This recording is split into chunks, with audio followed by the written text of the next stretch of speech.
Hey guys, what's going on? NGS back in for another video. Time for a Blu-ray update. Yes, my friends, new items have been added to the ever-growing Blu-ray collection. So I felt it was about time to update you guys on it. Now, if you follow me on various social networking websites, Facebook and Twitter mainly, because really, what else do people use? Well, there's Instagram, but Instagram is usually used for attention whores. Anyway, if you follow me on those websites, you probably already know what all of these pickups are. I have a total of 5 Blu-rays, but technically it's 7 Blu-rays because one is a multi-pack. So without further ado, let's begin. Just to do a bit of backtracking here, I have 3 Blu-rays which I've already shown on camera before. The first 2 being one of these I received as a gift from my friend over in the UK, James Hansen. And that's Dragon Ball Z Kai Part 7. And the other one, which I recently got last week, Dragon Ball Z Kai Part 8. Both of these are, if you couldn't tell, on Blu-ray, which it does look fantastic on. And yeah, you guys already know what I think about Kai. I'm still working on that video. Actually, it's evolved more into a video series discussing every single aspect about Kai, so you guys can expect that to come out eventually. But yeah, I'm pretty glad to have these added to the collection. This is all of Kai that is currently available right now.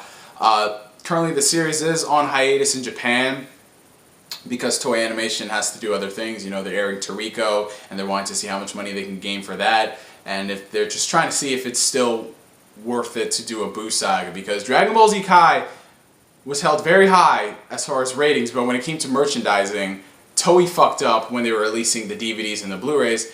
And really, not that many anime outside of One Piece post huge numbers. I mean, you got Naruto, and yeah, that's been declining in sales as of late. I wonder why. Yes.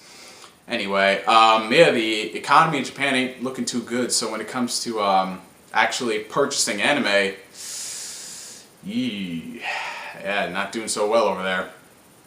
But I'm just, doing as much as I can to support the industry. Eventually we can get a Buu saga. Because, my freaking god, that, out of all the sagas in Z, that is the one that got fucked up the most. You read the manga and it's just like, whoo, fast. You watch the anime, 75% filler for one saga. What saga? Anyway. And we also have here Full Metal Alchemist Brotherhood, the complete OVA collection. Or it's not called the complete OVA collection, that was the other one for the original FMA. Well, not the original FMA, the first Full Metal Alchemist anime.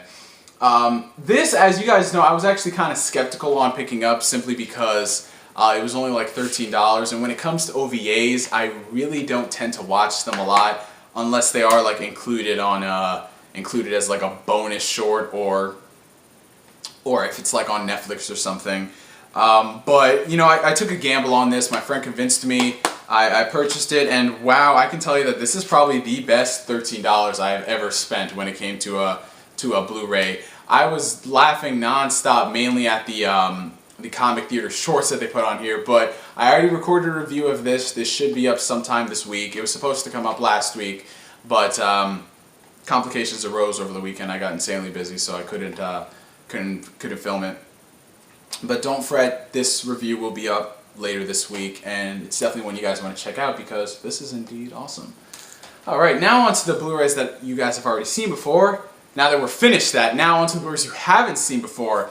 And the first one being, like I said, there was a multi-pack on here. We have the graphic novel, if you want to say, multi-pack from Warner Brothers. This has V for Vendetta, Watchmen, and Constantine. I was just browsing through Target. I was actually going for some... What the hell was I going to pick up? I don't even know. Usually when I go out shopping, like to actually do something, I never end up completing that task. And I always just end up buying something else. Like one time I had to go food shopping, right? And I was supposed to get some stuff and I'm like... Was I supposed to bring back milk? How did I get Skittles instead? I don't know. When it comes to me, unless I have somebody with me actually telling me you gotta do this, I'll just completely get sidetracked when it comes to that. But I saw this when I was out shopping, and it was like retailing for I think $14, $15 for 3 Blu-ray movies. I was like, whoa, that's freaking awesome.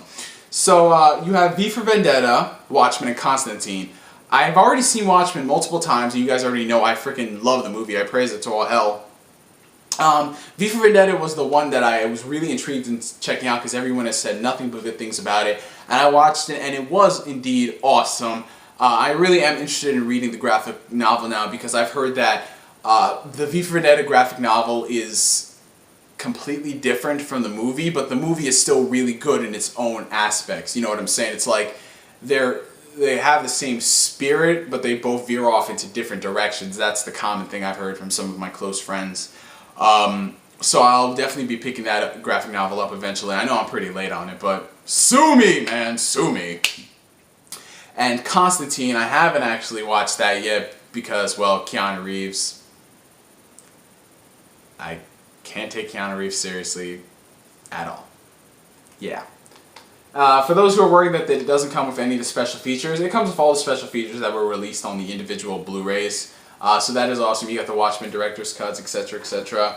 And yeah, so if you are shopping around and you want to get a lot of Blu-ray bang for your buck and you don't really care about it looking good on your collection, definitely check out the multi-packs because I think it's the best way for people who want to build up a Blu-ray collection without actually having the individual films. And in some cases it's easier because you have them all in one, you know? And now we have, what is and now I was trying to build it up to be something epic, but no. We have my favorite film from last year, The Girl with the Dragon Tattoo, starring Rooney Mara, Daniel Craig, and directed by David Motherflippin' Fincher. Yes, people. I don't know what has stopped me from picking this one up. I saw this in the theaters when it came out. Originally, actually, I had seen the Swedish version, the Swedish adaptation of the book by, correct me if I'm wrong, I believe I'm butchering his name, Stieg Larsson. I know I probably got that wrong. I had originally seen the Swedish adaptation of the book, and I fell in love with it, so I actually went back and read the book. I actually read all 3 books within one weekend actually. And I was eagerly anticipating the American adaptation of it. This is not a remake of the Swedish film, people. This is a different adaptation entirely. They're both based on the same source, but they both do their different things. And I gotta say that I was pleasantly pleased with this one. The acting from Rooney Mara is really the highlight of the film. I mean, because Rooney Mara wasn't really an actress I particularly was too fond of. I mean, she was there. She's like one of those people who are just there. You know, I'm like, I don't like you, but I don't hate you, you're just there. But in this one, I was like, oh shit, that's Elizabeth right there. And I definitely think she did a better job than the original Noomi Rapace, I believe that's what her name was. I just right down to the T, she looks just like the character, her actions, everything. It was great. She just literally, when I was reading the book and I saw the first set photo when she was in costume, I'm like, wow. And leave it to David Fincher. Leave it to freaking David Fincher, guys. I can't wait to see what they're going to do with the sequel of it, because that's really when the Swedish adaptations kind of fell apart with the second and third movie. You know, it's getting kind of wonky. But yeah, I just can't wait to see what's going to happen. Hopefully David Fincher does come back and direct the previous 2 movies, because I really hate it when you have a great franchise that's helmed by one director and then out of nowhere he leaves the project and the film starts sucking. X-Men. And notice it didn't get good until they brought back Bryan Singer. Interesting. Anyway, that was the Blu-ray update for this month, my friends, June 11th, 2012. Thank you guys for watching this video. I'm NGS signing out, and like always, I will catch you guys later. Peace.